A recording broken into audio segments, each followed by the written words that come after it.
You know some Gamecock Nation? There's something with Shane Beamer and the football staff's recruiting that we're not talking about nearly enough, and that is their ability to identify talent early in the process. You are Locked On Gamecocks, your daily podcast on the South Carolina Gamecocks, part of the Locked On Podcast Network, your team every day.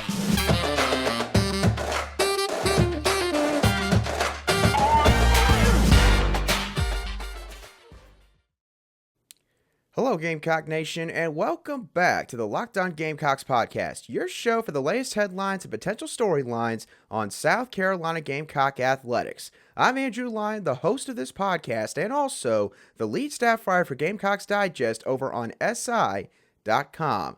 Thank you for making Locked On Gamecocks your first listen or watch here today. We are free and available on YouTube and also wherever you get your audio podcast daily. Under Armour Next was in Atlanta for a football camp this past Sunday, so quite literally yesterday morning and afternoon, and it showcased some of the best talent in the entire southeastern region of the United States for the 2024 and 2025 football recruiting cycles. And in the pool of players for this camp on Sunday was a specific group of targets for South Carolina, players that Shane Beamer and the football coaching staff are heavily in the game for. And when looking at these players that were in this Under Armour camp on Sunday, there's something that I took away from this group, and that is the fact that this camp and the targets that were there is a clear indicator of the collective ability of South Carolina's football staff to identify talent early and often. In terms of the guys that were in this camp that held a Gamecock offer or maybe are even committed to South Carolina right now, the players that were there were tight end commit Michael Smith, 2025 offensive lineman David Sanders, defensive lineman Justin Greene, and edge rusher Jamonta Waller. Now, when looking at each of these guys and their film from the previous high school football season, it's pretty easy to tell why all these guys were at this Under Armour Next camp. Michael Smith is a modern-day flex tight end who can line up anywhere and make explosive plays down the field in a litany of ways. In terms of David Sanders, he's an athletic bookend tackle with great body mechanics, and he has a nasty mean streak to go along with that, giving him an extremely high floor in his football profile. Justin Greene is a defensive lineman that possesses positional versatility. He can play inside or outside. He takes great angles when attacking the quarterback, and he has an extremely high motor. He never gives up on a play. And then with edge Jamonta Waller, he's an explosive, quick twitch athlete who uses his hands well, which in turn makes him quite the dangerous pass rusher. And the thing is, the rankings for the 2024 and 2025 classes validate these guys' collective talent. 24/7 Sports Composite Rankings has all these guys listed as one of the 209 best prospects in the country for their respective class. And that includes David Sanders, a kid that is rated as the best prospect in the entire class for 2025. But here's the thing.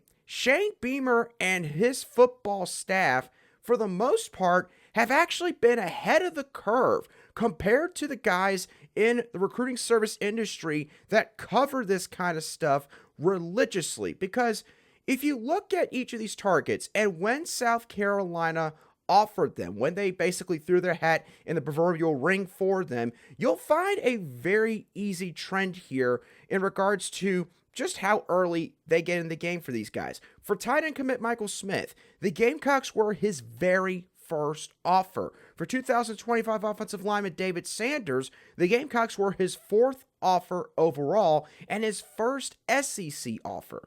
For defensive lineman Justin Greene, they were his ninth offer overall and his second SEC offer. And then for edge Jamonta Waller, they were his fourth overall offer and his second SEC offer. All these guys now have probably over a couple of dozen offers each. So, needless to say, again, Shane Beamer and this football coaching staff are rarely behind the eight ball in terms of recognizing and identifying and subsequently pursuing really good talent in the southeastern United States. Now, why exactly is that important? Well, there's a couple reasons why.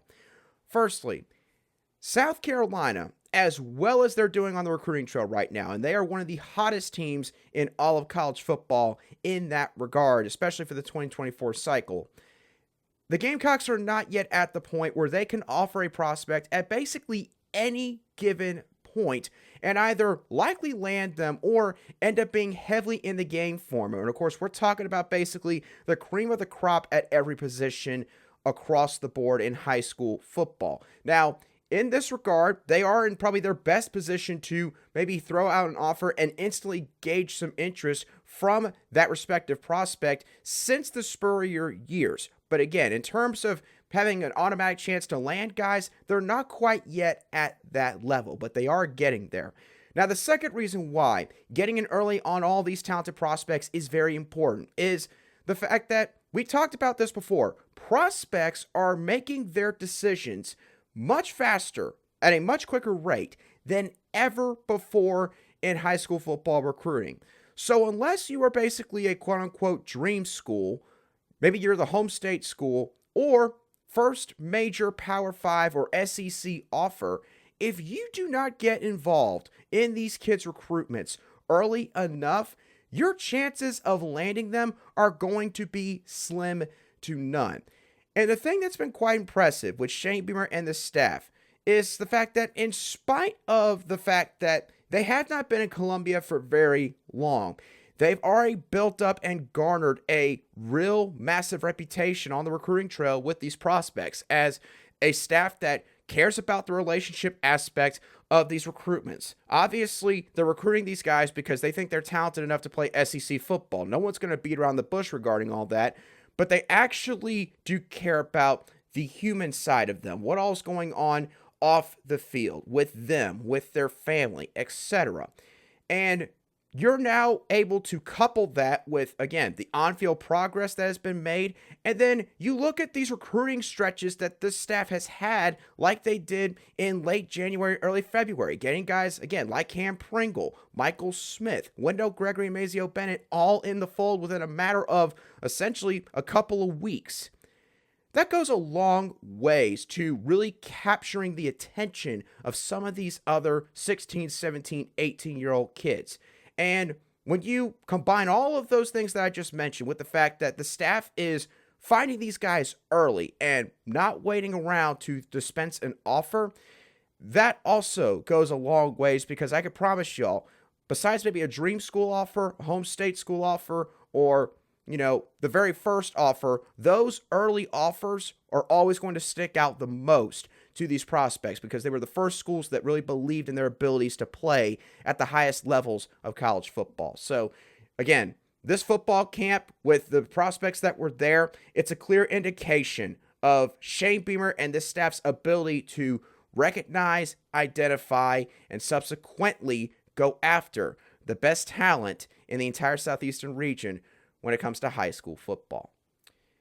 Now, in terms of some of the other major sports, maybe women's basketball, a sport where Dawn Staley and her staff have been recruiting at the highest levels for several years, they had quite the emotional senior day and also a pretty close game against the Georgia Bulldogs. And with this game, it was almost like it was meant to play out this way. Aliyah Boston and the rest of the seniors on the team played a massive role in the team getting past the Bulldogs on Sunday. And we're going to talk about all that in just a couple moments right here on Locked On Gamecocks. Today's show is brought to you by Built Bar. Now, I'm sure that probably all of you, if maybe you're not wanting to go to the gym, but maybe you're just looking for something that you can snack on during the day, something that you know is going to be delicious, but maybe also something that's going to be healthy for you. You got to try out Built Bar. Built Bar is extremely enjoyable, and it's got a variety of different flavors. You got churro, you got double chocolate, you got coconut chunk puffs, you got cookie dough chunk puffs. I promise you, I tried out that last one. It has literally changed my life, and it's the best protein bar I've ever had. And the thing is, it's not going to be packed with a bunch of calories and fat content. It's only 130 calories overall, only has 4 grams of sugar, and it still includes a whopping 17 grams of protein. You can get these bars today at your local Walmart or Sam's Club. At Walmart, go to the pharmacy section, and when you're there, you can grab yourself a 4-bar box that includes stuff like cookies and cream, double chocolate, or, again, coconut puffs. At Sam's Club, you can grab a 13-bar box that includes flavors like brownie batter and churro. I promise you, you're going to thank me later for this, because Built Bar has got a ton of flavors, it's extremely enjoyable, and it is also where tasty is the new healthy.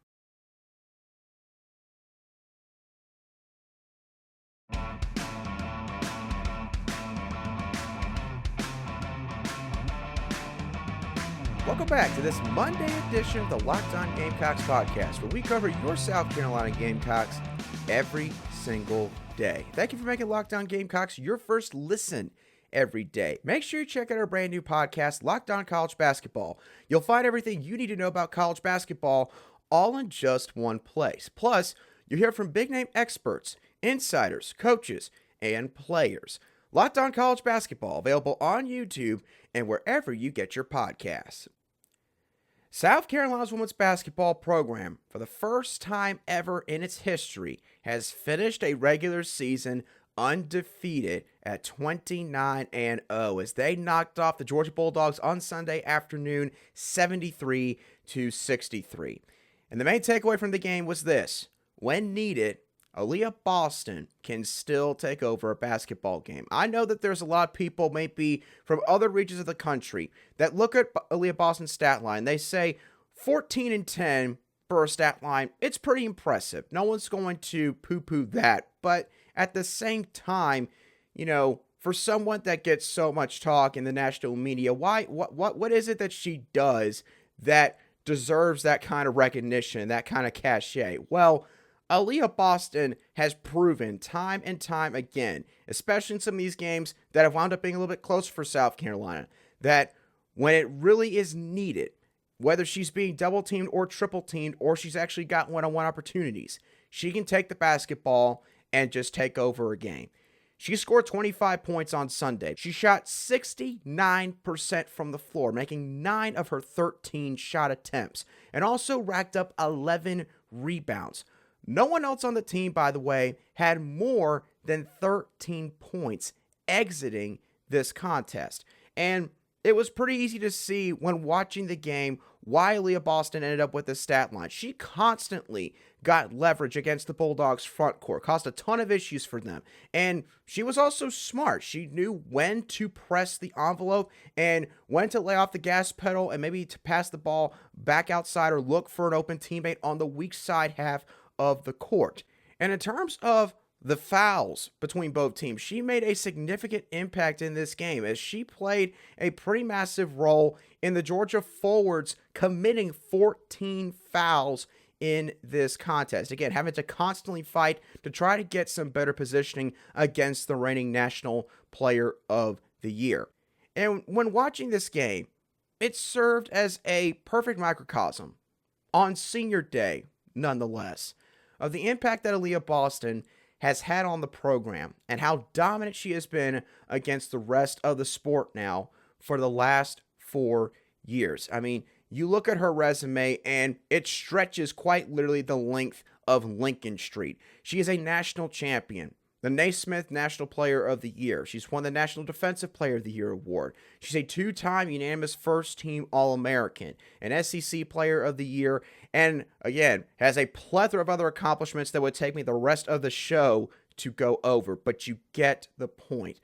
Aliyah Boston is and has been the standard in the sport of women's college basketball for several years now. And while it might not happen every game because of the way that teams try to match up with her, what all they try to do to slow her down, when it is really needed the most, she steps up for South Carolina. So that was the main takeaway from Sunday's game.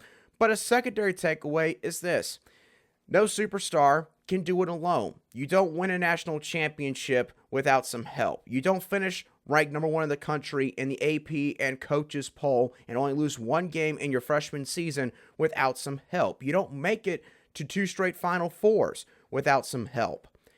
And Aliyah Boston got that from a lot of her senior teammates on Sunday, as the rest of the senior class scored 32 points collectively. And that leads me to the 2019 recruiting class as a whole.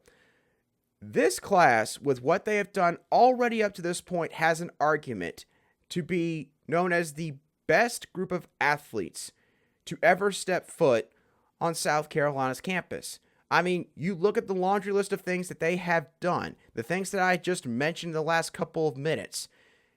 What can you say about this group? They're really and truthfully, when you look at their resume as an entire recruiting class, there's not a whole lot of holes to poke at with this group.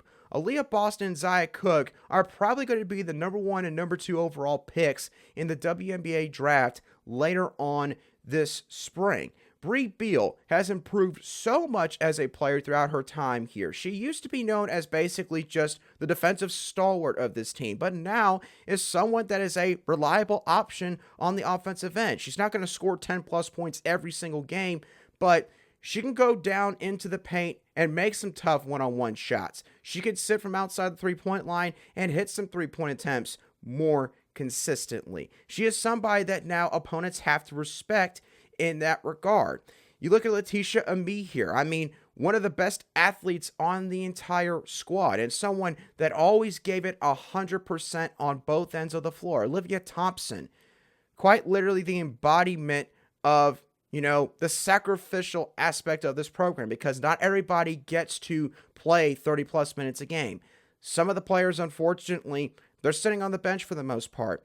And Olivia Thompson, of course, she's had to go through a lot of that in the majority of her career as a former walk-on. But when it comes to how good of a teammate she has been and how she has always tried to fulfill her role to the highest of abilities in practice and also within the games as well. This group is one that is going to go down the history books for South Carolina. I'm very glad that they managed to win on Sunday and defeat the Georgia Bulldogs, because I think that this is the kind of team that deserves to be able to go undefeated. They would be only the 10th team in women's college basketball history to do so. They'd be only the 4th program in women's college basketball history to be able to pull off that feat. And I think that they can do so. I will admit this, I do think that they are in desperate need of a bit of a break. So after the SEC women's basketball tournament takes place later this week, I think that the week of rest leading into Selection Sunday is going to be pivotal for this group.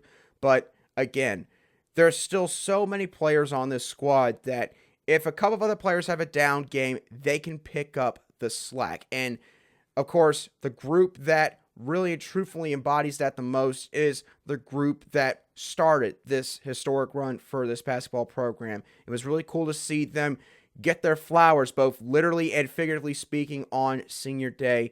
And again, it is a group that I know that all of Gamecock Nation is going to remember for a very, very long time. All right, now let's transition over from the hardwood to the baseball diamond, as South Carolina played arguably their toughest opponent to date this past weekend in the Penn Quakers. And look, I won't lie, I go on social media, I go on Twitter, because college baseball is probably one of my most favorite sports to watch by far, and I go through and I look and see what people are saying regarding a bunch of different teams, both in the SEC and also some other teams in maybe the ACC and the rest of the conferences. And when looking at some of the responses to these SEC teams, some people were sitting there and saying, why are people really propping up South Carolina? They're playing the Penn Quakers. Clearly, those people did not watch a single bit of this series, and clearly they did not look to see what Penn did this past year. Penn really pushed South Carolina to the brink in almost each of these baseball games. And that is a positive in my eyes coming out of this weekend, in a weekend that offers both optimism and concern for this baseball team, because the Gamecocks displayed a bunch of tenacity in multiple close games against a good opponent that will likely make the regionals, quite honestly, later on this spring.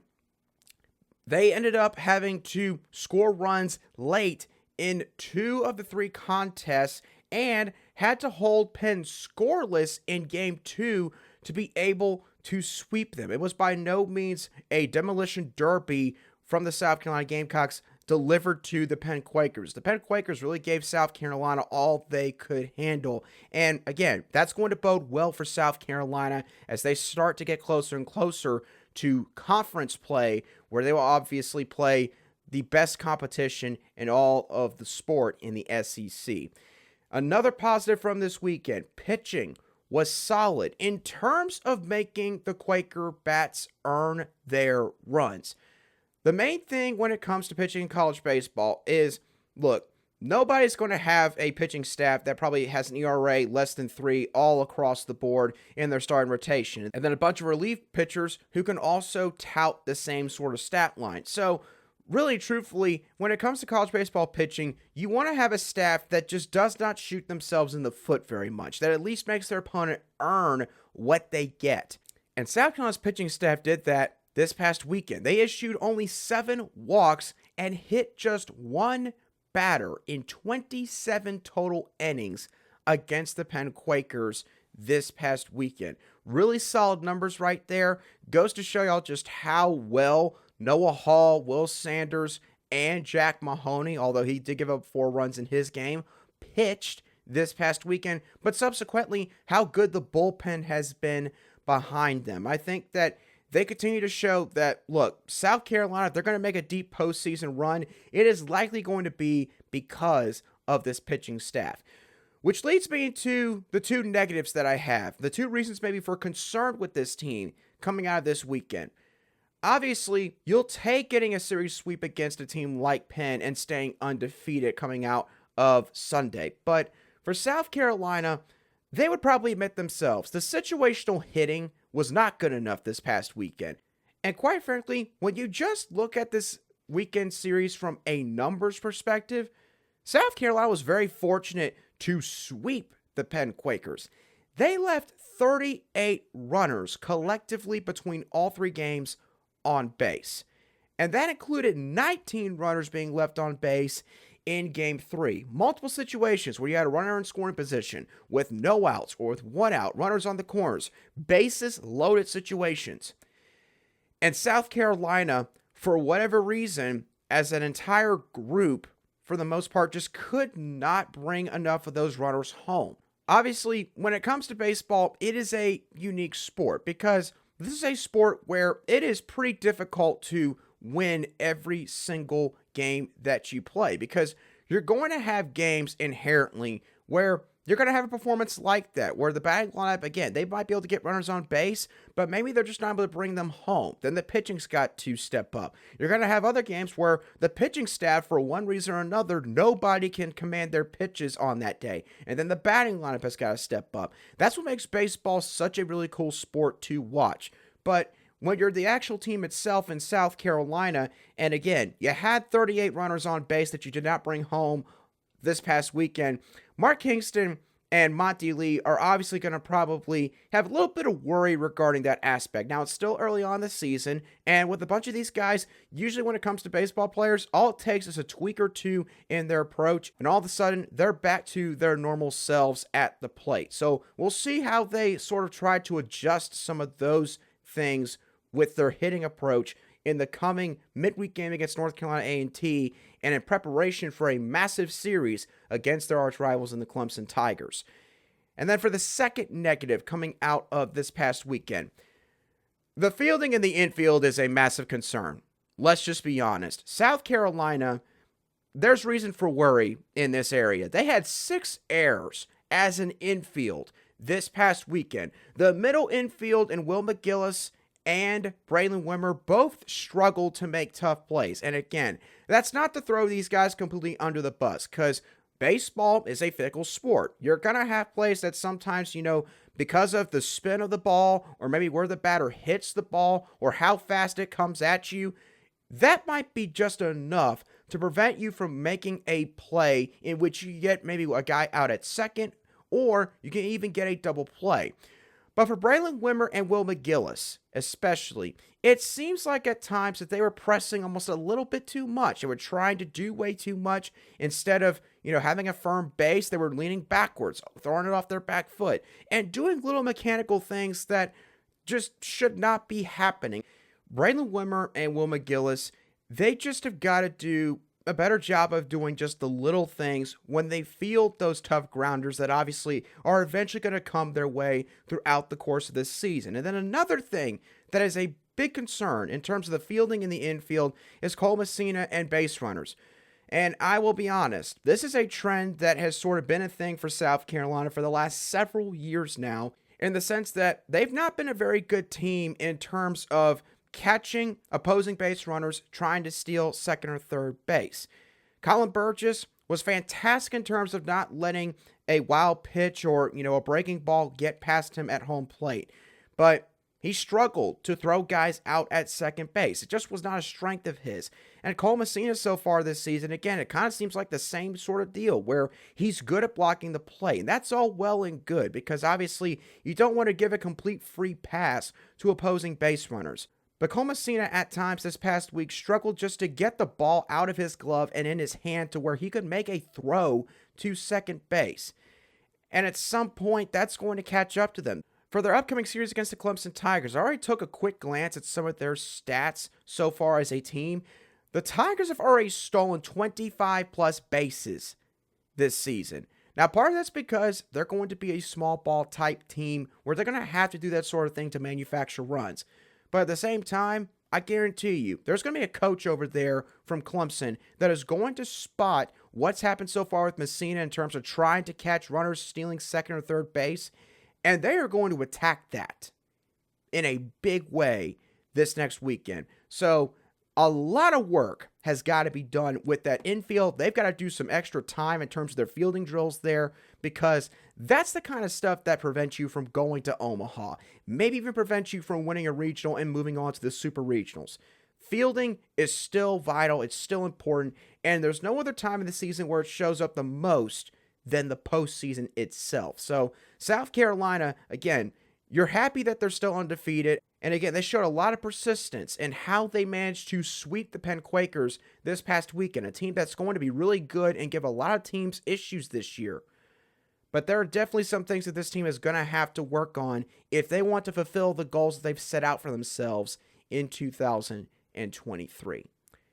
With that being said, y'all, that is going to do it for today's show of the Locked On Gamecocks podcast. I hope y'all thoroughly enjoyed today's show as always. In regards to high school football recruiting, what do you think these targets showing up at these Under Armour camps and other camps for that matter shows about Shane Beamer and this staff's ability to not just identify talent, but find these guys early in the process? Let me know your thoughts on that and the other topics, as always, down below in the comments section if you're watching today's show on YouTube, or you can shoot me a direct message at @aline_SC on Twitter if you watch today's show on an audio podcast app. And once again, don't forget to make Locked On College Basketball your second listen or watch now that you have watched or listened to the Locked On Gamecocks podcast. But again, y'all, that does it for me on today's show. Have a great rest of your Monday and a fantastic start to the work week.